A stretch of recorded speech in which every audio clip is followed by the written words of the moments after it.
Welcome back, everyone. Going into the second hour here of Court of Swords. We're looking for some gazebos. So, armed with the knowledge that you're looking for a garden with blood lilies that is overgrown and has a stone gazebo, where do you go to ask around or research that information? I think our first stop is a guide, or a guide shop, or a place where guides would hang out. Yeah, so for that, generally, people who are familiar with the neighborhood who have no other gainful employment will congregate around the train stations throughout the city. And when someone who looks like they are clueless about where they are or where they're going steps off of the train, these folks, usually younger, like children, will swoop in and be like, "Sir, do you need help? Where are you going, sir? Can I carry your bags?" And they offer porter services and also like guide shoe shines to the city. And depending on the district, these might be pickpockets in waiting, or they might be part of a union of like organized guides in a nicer district, again, depending. But without knowing what the district you are looking for is, it can be tricky. So you may need a little bit more information before you go to a guide, because the city is large. Would we maybe a library where we could look at maps and stuff of the city? We could do that, yeah. Certainly. Yeah. There are all kinds of libraries in the city of Brass. If you're looking for like a civic library, there's a neighborhood kind of in the bureaucrats district. There's a town where all the like governmental offices and buildings are. You could go there and request access to city plans, that kind of thing. Okay, let's do that. You want to do that? Okay. Yeah. All right. Okay, so it's a bit of a trip from Cosello Station. It probably takes the whole day by train to get there, and will cost you. But y'all are rich from your last job, so let's say the tower cares not for riches.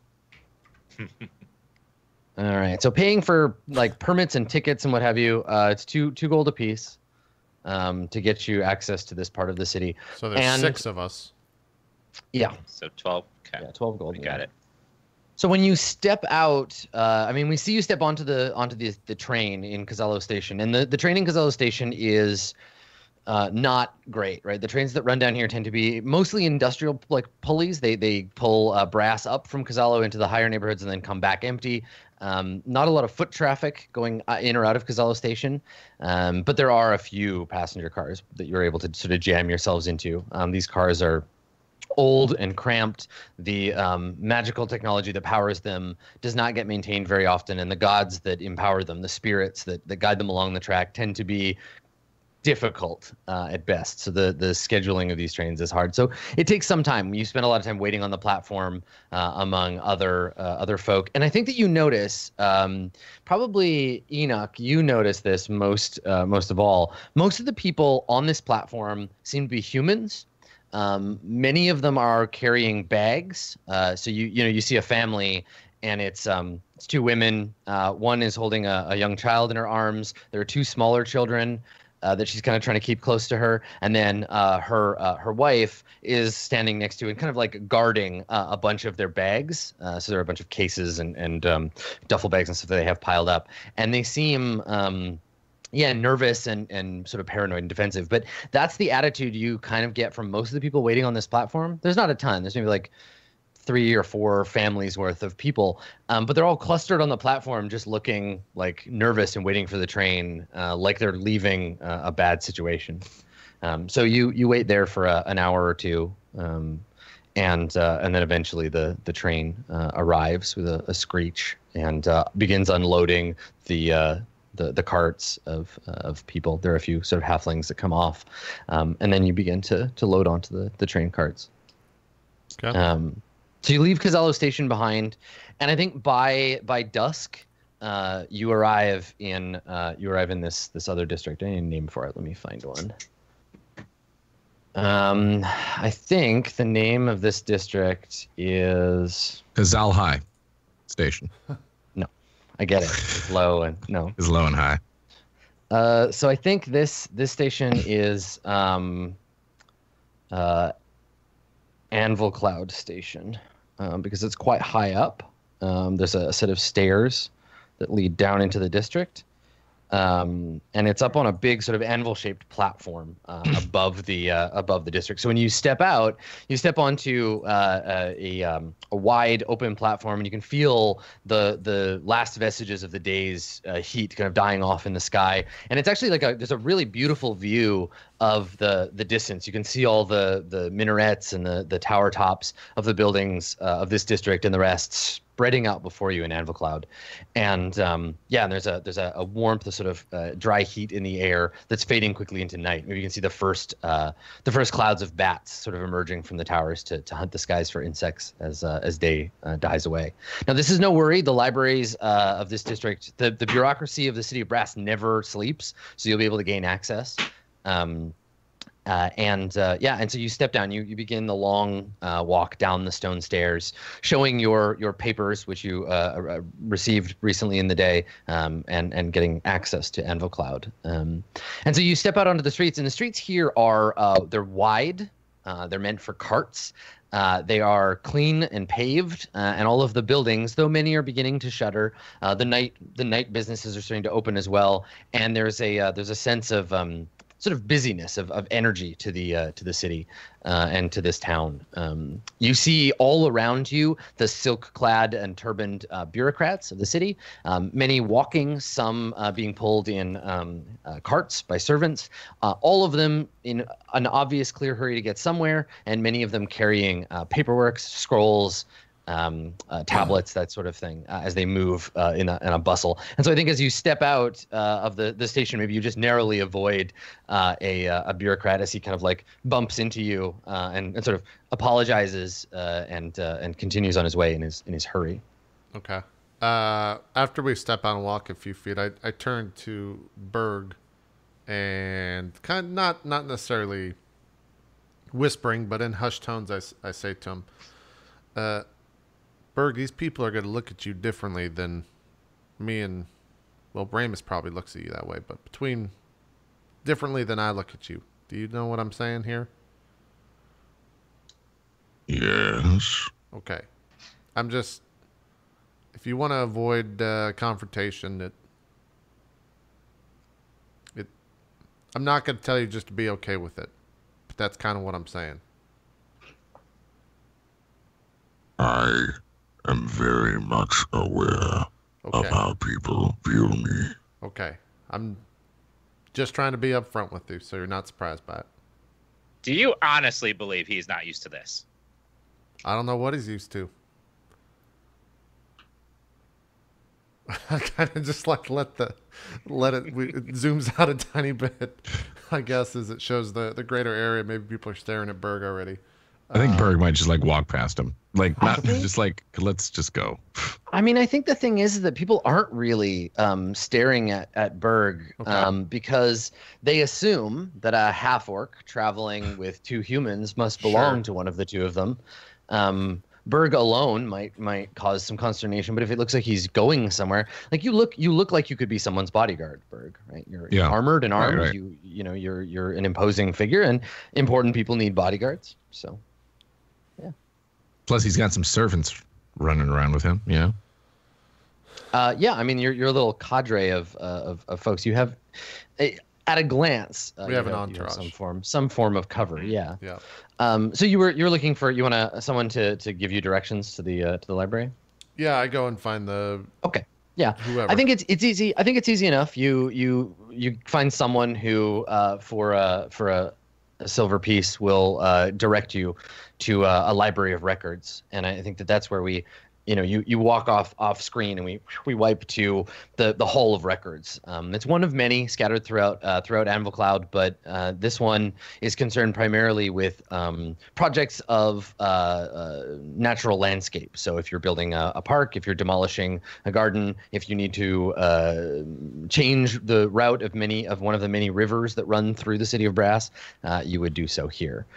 It's a combination temple to the Hierophant and library, and it is symbolically, the doors are chained open. So when you walk up to it, it has this big plaza out front and these huge wooden doors, and they are wide open with ceremonial gold chains around the edge, kind of chaining them open on the sides of the building. The front of the doors are probably a very different color than the visibility part of the side of the door, because they've never seen sunlight. They've been pressed up against the walls of the library ever since. There's no walls. There's a little open kind of garden area with a fountain out front where people can sit and read. Though because it's getting dark, I think we see instead one of the servants of the library walking around with a long pole with a light on the end, lighting lanterns in the courtyard. And there are a few people kind of coming and going from the steps. It looks like really like every sort of courthouse or library like it that you've seen before. Okay. Yeah, we approach as an entourage. I just like that we have 6 people with us now. Yeah. So you approach as a group, and walk into the first room, and on the floor there is a big mosaic, like a stylized map of the city of Brass. It wouldn't be of any use to you if you're trying to navigate any detail, but you can see Anvil Cloud, and you can see some of the other districts. There's the long winding, it's probably in bronze, the long winding track of the trains and how they split out. And you step out into this main room. The inside of this place has a distinct smell of vellum and paper, and of the glue used to bind books, as well as the lamp oil that they use to light the place. And up in front of you, there's a big big dark wooden desk. And there is a big book, and there's someone, you can just see the top of their head. They're wearing a sort of cap, a cloth cap, but the desk is quite high. There's a bit of a set of stairs that leads up to it. And then on either side of the desk, people are filing in and out of the library proper, which is essentially one big room full of books and shelves with multiple stories, and then several banks of side rooms where you can go to read or look for specific material. Okay. I turn to Berg and look at him and say, "Now you said was it a rundown gazebo? Were those the words?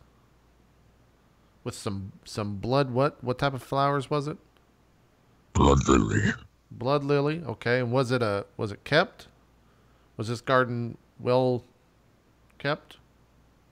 They were just growing wild, weren't they? Or I would imagine from what you said, Adam, in the vision. It looked overgrown to you. Yeah, it looked like it hadn't been kept well in some time.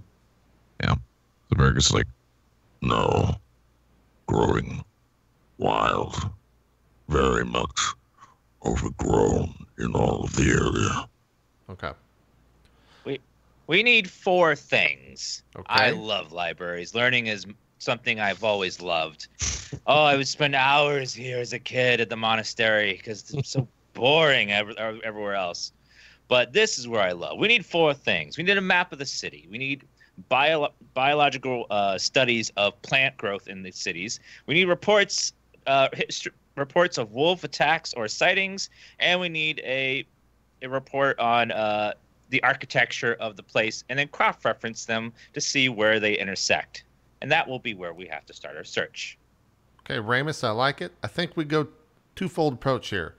You're going to split off. You go your way. You could take Lamech, Idris, and Naba if you need some manpower to help research all that. I'm going to try my way. And we'll see what we come up with. What is your way? I'm just going to talk to some people.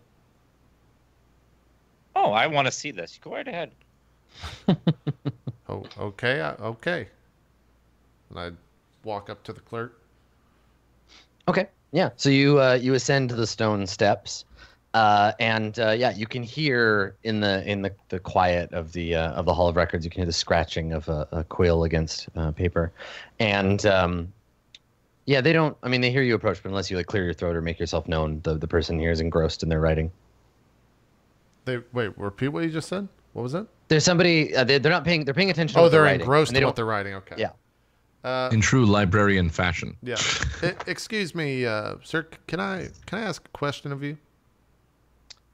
So there's a faint sound of surprise, perhaps, and then the person on the other side of the desk, they like lean up and look over, and yeah, and you can see they have it's a human. He has pale skin. He's like relatively young as far as you can tell, but in places where a pale-skinned person might blush pink or red, you can see there's like a faint blue to his cheeks. His eyes are a deep sea green color, and all the hair on his head has been shaved, save for like a little like tuft of blue that kind of like curls down in the front. He's wearing librarian's sort of like robes. His sleeves are rolled up and pegged at the shoulders. And on his left arm, he has a tattoo of like a cormorant in blue and green, standing in a pond. And his hands are just like black with like indigo, like ink. And he kind of puts his hands up on the counter. He leans over, and his hair tumbles into his face, and he brushes it out of the way. And he says, yes, good evening. What can I do for you? Well, you've got the prettiest eyes I've ever seen, son. Has anyone ever told you that before? And he laughs, and he touches his chest, and he gets ink on his robes. And he's like, oh my. And then you realize like there's stains all over the front of his robes, and he shrugs and he laughs, and he kind of blushes this like deep blue color, and he's like, I don't no and he kind of just like looks around nervously. It's okay, son. You've definitely unsettled him. Yeah, it's okay, son. I'm just paying you a compliment. I'm not hitting on you or anything. Don't worry about it. He nods and says, I wasn't worried, sir. I just you've caught me quite off guard. I can see that clearly, sir. Look, I have a couple questions. I'm not. He nods. I look around. I'm not typically in these things very often. This library, as you call it, and see, my friends and I, we were admiring the cityscape, and we stumbled upon I looked back towards. I just look back towards the group and say a gazebo, I think is what someone referenced it was. Now, it was quite run down, but there was an overgrowth of some, I believe they're blood lilies is what someone told us, red-looking flower. And there were some wolves on it, and I was just happening to see if you happen to know anyone or had any reports of anything like that going on in the city. We're trying to find out exactly who owns the building so we can go have words with them and see if they can, tend to their goddamn gazebo. It's an eyesore. He laughs and he says, yes. I mean, if there's a permit to plant the flowers in question, the ecology of the city is very complicated, and you need the appropriate paperwork to be approved to grow certain types of flowering bodies within the city limits. Building permits as well. You'll find those in the same. Do you have an address? No, that's actually what we're looking for. But do you think there's enough things that we could really cross-reference to really hone in on an address there between the blood lilies and the gazebo and wolves? I'm sure those wolves are attacking people. They can't just live in a building. Well, my teacher always said that anything is possible if you have three things: determination, money, and time. How stocked are you on those? Well, we're doing okay on all three, I guess. Good. Then, yes, come with me. And he pushes a wooden sign. It's on a little chain. He pushes a wooden sign. It clacks to the front of the desk, and it says the custodian is out on it. And he hops down from the desk, and he comes around the desk. And what you couldn't tell before, because there was this desk and the space between you, is he's actually quite tall. Like he's almost 7 feet, and very like lanky and kind of like sort of like floats around the corner in these robes. And he smiles at you, and he says, "Good. Well, we'll have use for your time and determination soon. But first, which of you is the treasurer of this little endeavor?" Well, that'd be that person over there, and I point towards Ramus. Oh, hi Right. there. So he comes over and he bows. He bows to you, Ramus. Ramus, can you make a charisma save for me, please? 21. Okay. Nice. Oh, damn. It's a save, Sure. though, so it's a yes or no. Fuck. Yeah. So he sees you and and he gives you a deep bow. And he says, "Welcome to the Hall of Records. I'm here to help. You're looking for an overgrown garden with a blood lily problem. And now, did I hear you say something about wolves?" I did, yes. We did see a couple wolves. That's mostly what we're worried about, but we figured the other things we told you could help hone in on where that gazebo's at. Yes. Well, I'm not sure if those three things will be quite enough, but we can certainly try. Come with me. We'll need to visit the chapel.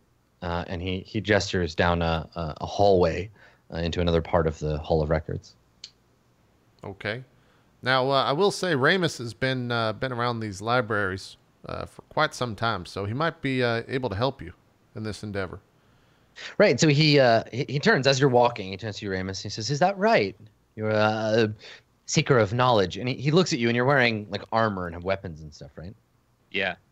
Yeah. And so it's a bit skeptical. He's trying very hard not to be insulting about it, but he's just like prompting you for more. In my youth, growing up in a monastery, you have lots of time.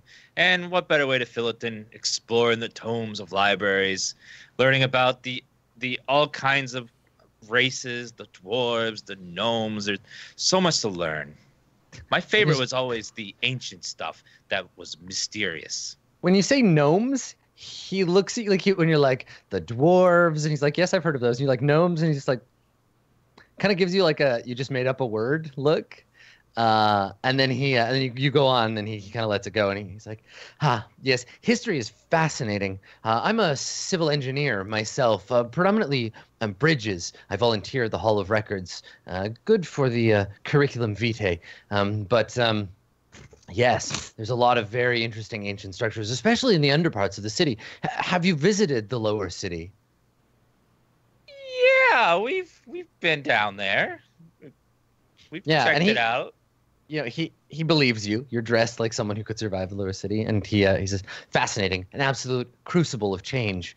But you're not here to talk about the Undercity. You're here for And you stop outside an archway, and the archway has carved into it various leaves and vines, flowers. It's got a very botanical kind of look to the carvings around it. And within, you can see just a small little alcove room with a wooden bench that appears to be a lacquered kind of half of a log, like they've cut a log in half. And the inside of the room, you can see some hanging plants, and it looks like it's got a window at the back where the last dying bits of sunlight are kind of coming through. But this place would be quite well lit during the day. It must be on the outside edge of the library.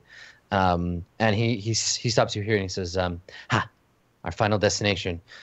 Well, for me, at least, I'll be available to help you, but I'm going to pass you off in the hands of a much more useful entity of the Hall of Records. Now, there is the matter of the fee. And he wrinkles a forehead and he says, "There's paperwork to do, but we can do it once you're done. Access to the Hall of Records is a matter of, well," and he looks at the two of you, looks at Berg, but kind of glosses over you, and he says, "Are either of you citizens of the city?" I would be a citizen, yeah? Yeah. Well, yes, I happen. Yes, I am a citizen. And he says, then your ring of citizenship, just a moment, if I may. And he gestures for you to like give him your hand, because ostensibly you're wearing it. And you can see on his hand, and this is a thing that there are denizens and there are citizens. Denizens are people who live in the city of Brass, but who are not citizens. Citizens are allowed to vote. They can own land. They belong to the city, and they pay taxes according to, like, denizens have to pay taxes too, but citizens, and you get a ring that indicates your citizenry.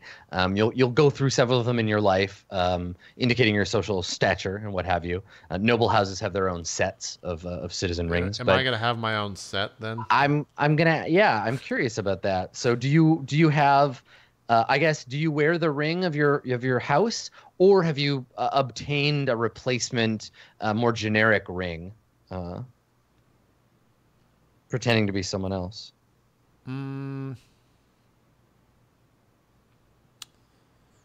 I think, man, this sucks because I think it's gonna help in the situation, but it could fuck us in the long run. Yeah, I'll show him the noble citizen ring. Right, the ring of your house. Yeah. Okay. Are you wearing it, or do you like take it out of your? I have it. I have it on or? like a chain around my neck. Right. Okay. So it's a little unorthodox, but it's fine. You know, some people don't like wearing rings. He takes it and he looks at it. And I'm gonna roll something for him real quick. Okay. All right. So he looks at it, puzzles over it a moment, and then nods, and he says, "Good. Then you and your companions are welcome to access the hall as you like. Now, the fee. It's not to me, of course. My services are voluntary, and not to the hall. You pay taxes like a good citizen." And he kind of like gives you a little look, like, "Of course you do." But the entity to which you are about to be introduced may require of you a sacrifice in the traditional fashion. So, and he looks to you, Ramus. Do you feel prepared to perform the sacrifice, or would you like me to call upon one of the hall priests to assist you? I think it would be a good idea if the priest helped us. And he smiles. There'll be an additional cost, of course, but we have many. I'll fetch one. That's fine. I have no need for coin. Please. And he gestures to just like the hallway. "Please wait here. I'll be back in a flash." And he glides away. Damn it! I was hoping he would actually flash away. Just smoke bomb. No. Not Ramus, what? This is a monetary sacrifice, correct? Can I make a religion check on what's about to happen? Sacrifice. Yeah, what's happening. Absolutely. Okay. 11. Yeah, I mean, the world is full of strange creatures and spirits and what have you, and sometimes you can make sacrifices to placate them. Yeah, there's likely a ritual to perform, a sacrifice to be made, and then to draw the attention of whatever spirit is going to be assisting you. It's a bit unorthodox. You might have expected like a person, but whatever. Okay. Yeah, I've heard brief, vague things about this, but nothing like this. I have no idea what's about to happen. That's why I asked for the priest. Okay, well, if I lean in really close to Ramus and say, "Hey, if you're dead, this is not going to be an issue, right? They're not going to be able to see that you're dad, right? I mean, we've also got Berg here, so I figure he's going to be the sore thumb, not you." You were going to let Berg take the lead on this until we have what we need. Then I'll look at the books. Okay. Can I hear what they're saying? Are you guys whispering? Well, I've like huddled the group in together. Okay. Yeah.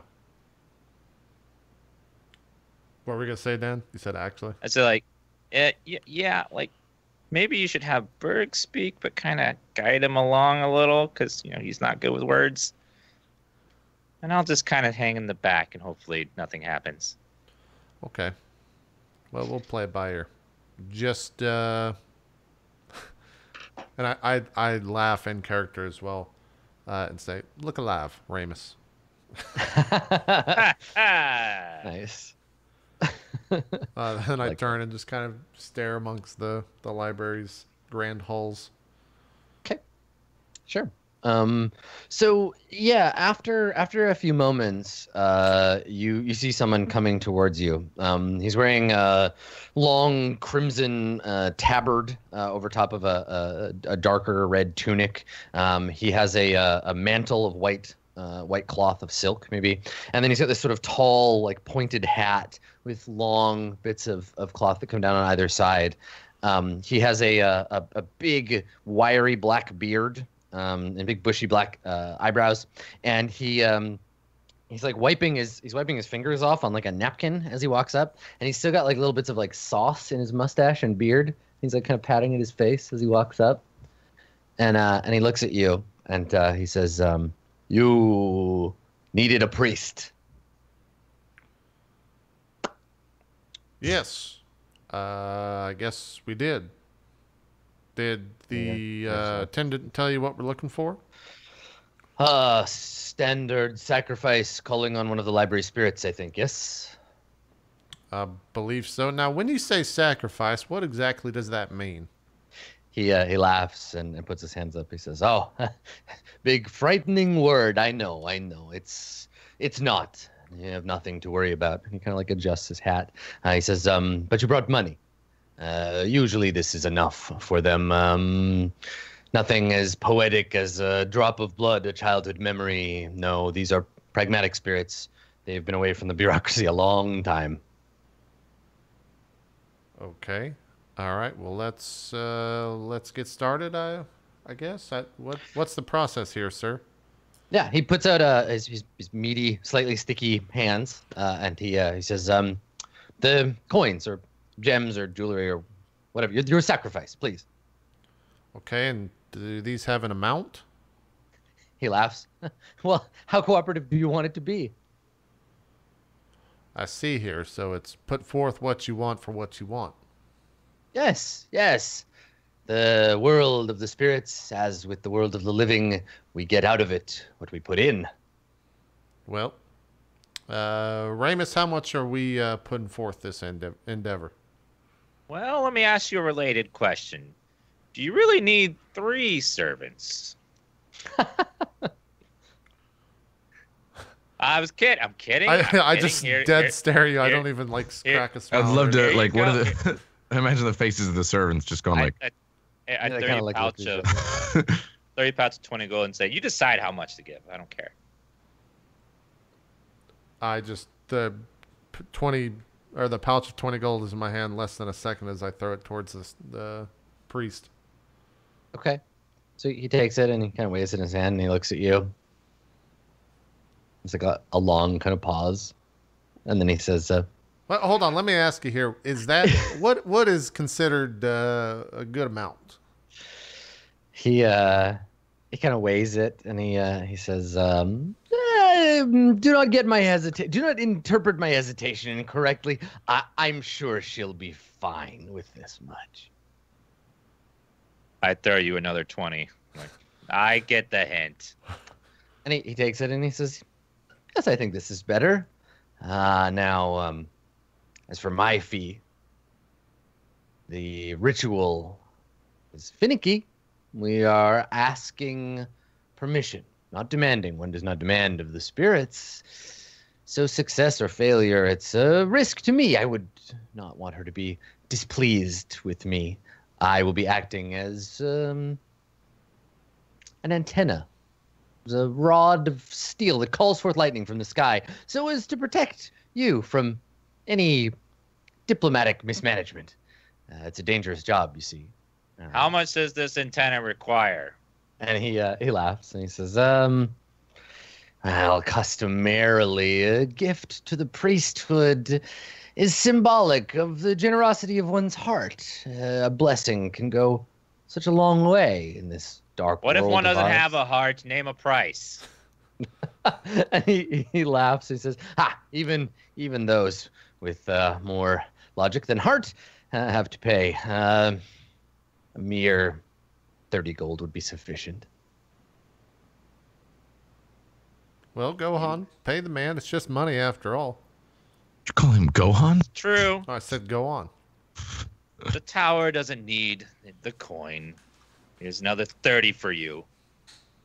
He kind of side eyes you a little bit when he takes the 30 when you mention the tower. Yeah, but he, I turned back and I'm just like, stop on the tower.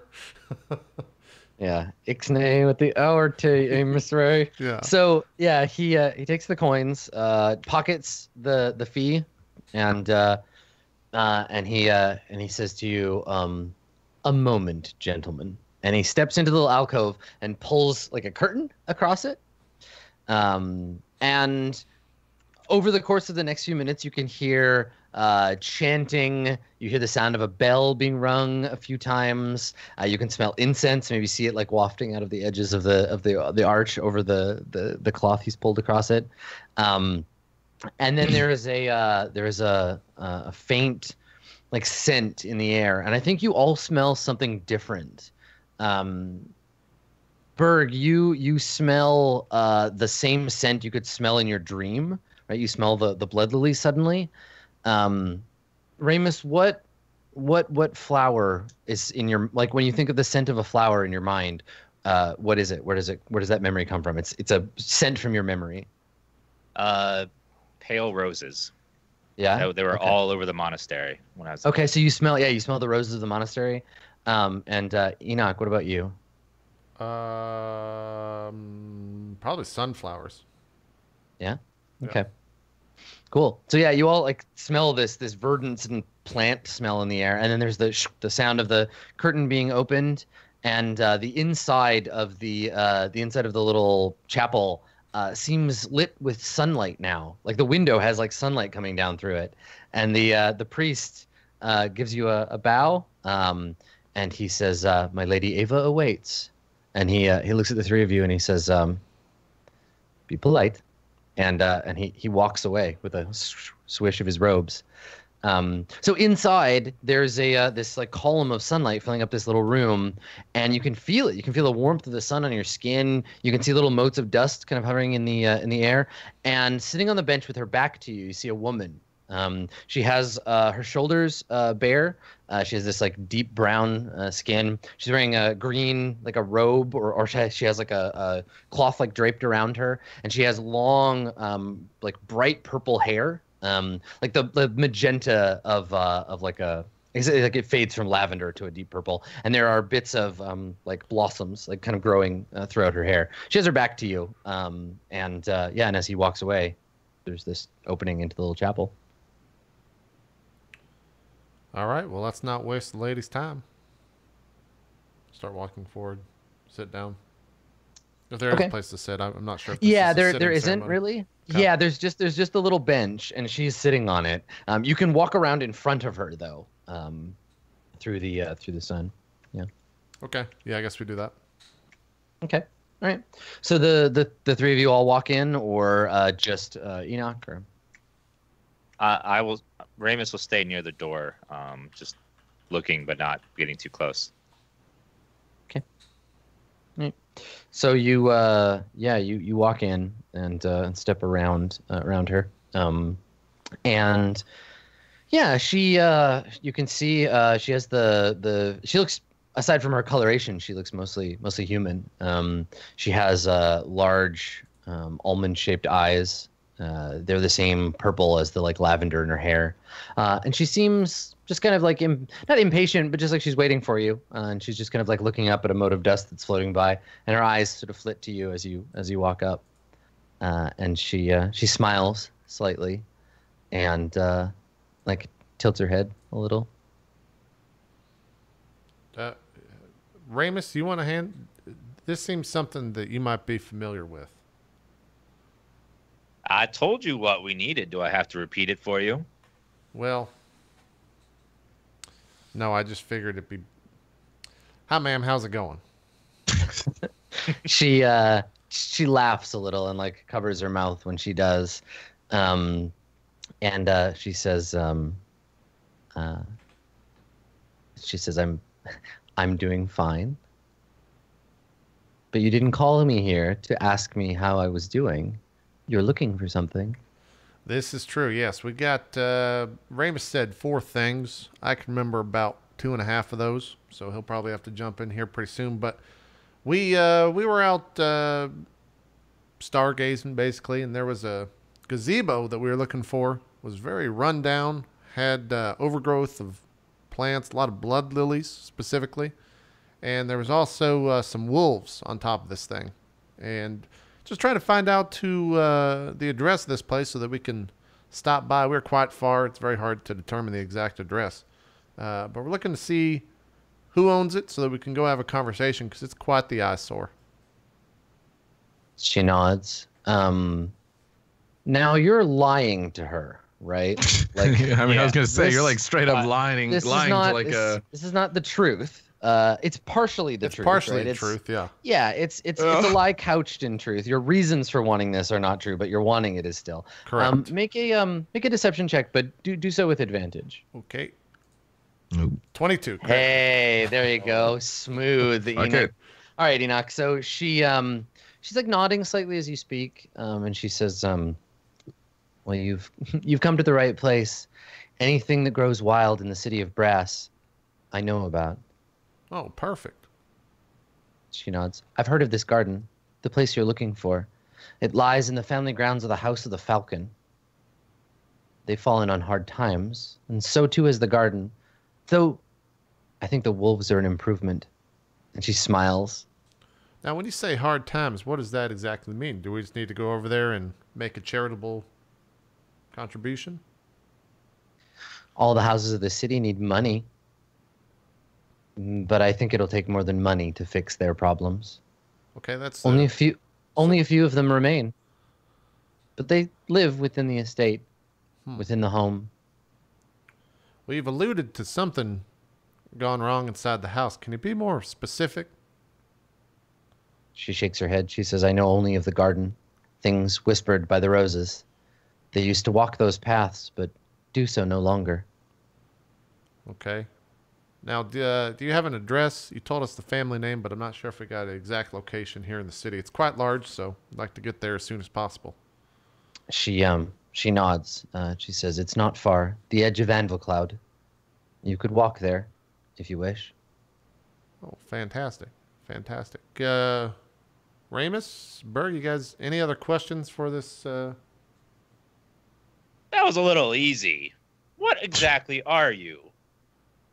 She laughs. She says, "Were you looking for things to be more difficult? I could have obfuscated the information, if you like. Posed it in the form of a riddle. Would that have been more appropriate?" No, we don't need no riddles. It's quite fine. Ramus is just Would have been a inquisitive. little more fun, but Well, I'm afraid even if I wanted to toy with you, the beans have been spilled, and one cannot unspill beans. And she laughs and shrugs. Well, I guess that makes sense. Can you, Ramus, make a charisma save for me, please? You get used to making these. 22. Wow. All right. Mm-hmm.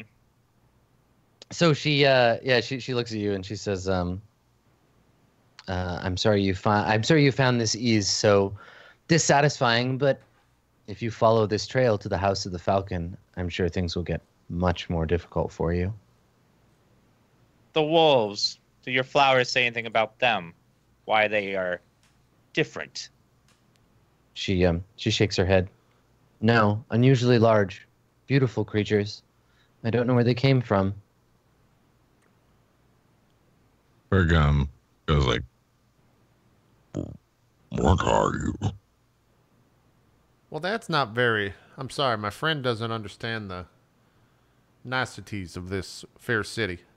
She smiles and puts her hand up as if to say it's fine. And she looks at you, Berg, and she says, "Well, I'm like you. We're both servants."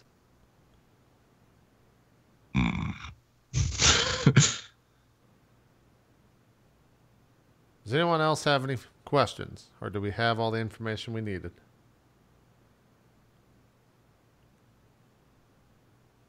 All right, looks like we got everything then. Is there a time limit on this, or how does this work? Do you give the information we need and that's all we get? What? She laughs and she says, "A sacrifice for services rendered. You have what you came here for." Can I ask a second question? She Is that going to laughs. cost me more? No, she laughs and shakes her head and she says, "I'm not a genie. You can ask me whatever you like." Oh. What's a genie? Berg, I'll tell you about that later. Yeah, when Berg says that, she looks at you, Enoch, and she's like, "He really isn't from around here, is he?" No, he's definitely not. Berg, Ramus, would you mind leaving for a second? I have a rather sensitive question to ask. She raises an eyebrow at you. No need for eyebrow raising, miss. It's just the information. The information I'm looking to acquire doesn't need to have all ears be heard. And she's like, "Ooh, a secret.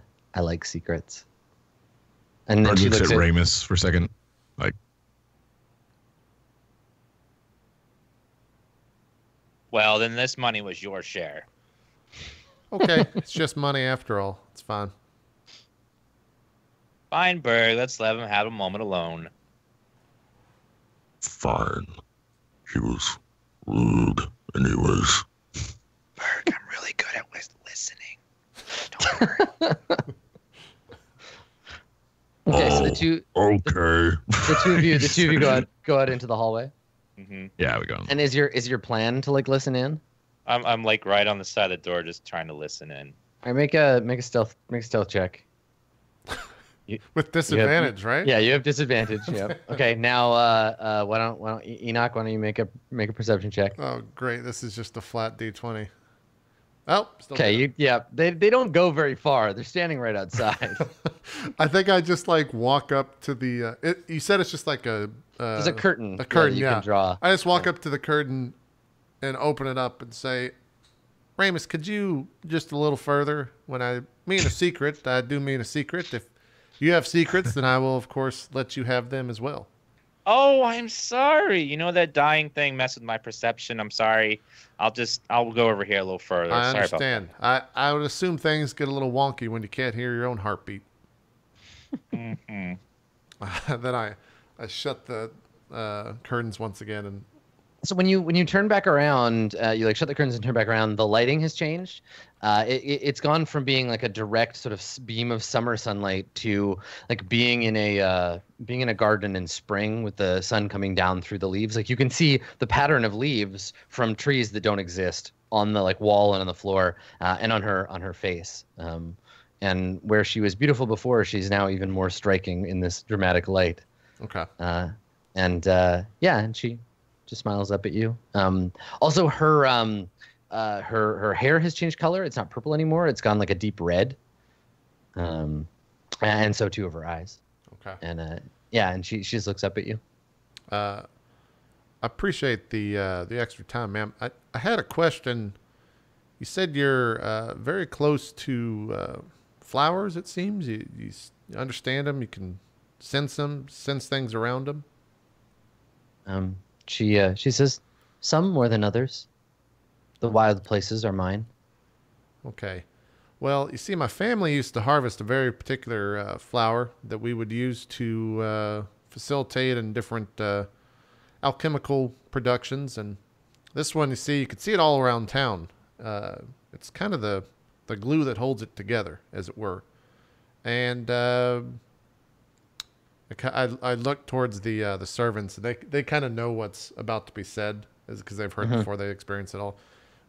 Someone set these fields on fire a couple weeks back, and well, I lost my entire house. I was just wondering if you had any leads or any insight as to who that might have been. She sighs with a sense of familiarity, and she says, "A tragedy, that. Not the loss of a garden or a park, but tragic nonetheless, and a shame that you lost that which you were growing. I wish that I could help you, but alas, I can't. It's my job to look after the things as they're being grown, and there's a shadow over those fields." Well, that's understandable. All right, well, that's all the questions I have. I appreciate it, ma'am. I appreciate your time. She smiles and says again, answers for a sacrifice rendered. Very well. All right, we're gonna go investigate those flowers, and hopefully we can do right by you. Make sure that they're tended to. Good luck with your gardening. Thank you. I walk Okay. out. Yeah, and we see it from the outside. We see the curtains, and as you pull them, the room behind you is empty and dark again. Okay. Whoa. I look at the two of you. Thank you for giving me that time. That was very kind of you. I believe we have a garden to tend to. Yes, let's get out of here. I don't like this place. I thought you said he liked libraries, Ramus. I just that weird feeling now. I don't like it.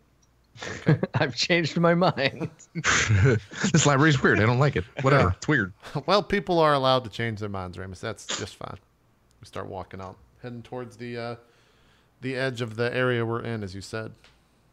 Okay. So, Anchor or Anvil Cloud was once one of those. Remember I described in the last episode how the city grows out in walls like a tree, adding rings. There used to be a time in epochs past when the city of Brass was just a city on a mountaintop, and the edge of its walls is where Anvil Cloud sat. So the House of Falcons, Falconholm, the place where this noble family once dwelt, is at the edge of one of those ancient walls, and so it's as much an overlook and fortress as it is a kind of house. It's an estate, so there's a wall all the way around it. It's a big palatial thing with many buildings, and then one at the far back end where the great city walls used to be, and now they're just walls with like buildings growing out of them. There's the fortress where the actual sort of castle of the House of Falcons is. So you find yourselves at night standing outside the gates of the House of Falcons. There's a big iron gate set into a stone wall that extends out as far as you can see in both directions. Takes up most of this neighborhood, and in front of you there's a wrought iron, I guess like a crest or a pattern of a falcon sort of twisting midair, clutching a pair of like crossed bones in its claws. And then beyond through the gate, because you can see through the gates, iron bars, you can see the overgrown, I guess now like dying grass because no one's been tending to it. So just like yellowing grass of the yard and some of the other buildings, and then this marble path that leads up to the house. Of course, the gate is shut and locked. The moon hangs over you in a cloudless sky, lending the whole place a kind of monochrome, silvery opulence. I guess it's all sort of shiny. And you find yourselves at the gate to the House of Falcons. What do you do? I don't know about you guys, but I'd feel much better if we went and rested somewhere and then came back in the morning. Yeah, this was... I'm studying the estate. This is a lot bigger than I expected. This takes some time. At least we know where it is now. Yeah, that's definitely... I wonder... Should one of us stay here? Make sure they don't leave? I don't think they're going anywhere. This place looks like it hasn't been used in a long time. This gate. I want to spin around, Adam. And is there an inn that has eyes on this place? Or has a window that can overlook this place? I think probably this is where we would make like a luck check, but that seems reasonable that you could find an inn that, I mean, it's a big estate. It's a big area, right? Yeah. I mean, I think in times, no, yeah, there totally is. There's a hunting lodge, or it's hunting themed at least. It's called the Amber Lodge, and it's nearby. You don't know this, you just find it by like wandering around. Okay. And like the House of Falcons, its sigil over the door, over the Amber Lodge, is it's a gloved fist with a bird of prey sitting on it, and the bird of prey has a little cap on.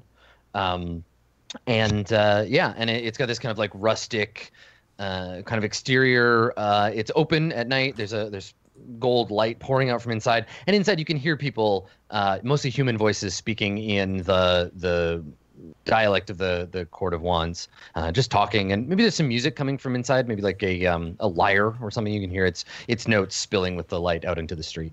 Okay, I spot the place with my eyes and say that looks like a good place to keep an eye on us, or keep an eye on this place and get some sleep. Sounds good to me. I am exhausted. All right, well, let's go see if they got any rooms. We head off to the inn, the Amber Inn.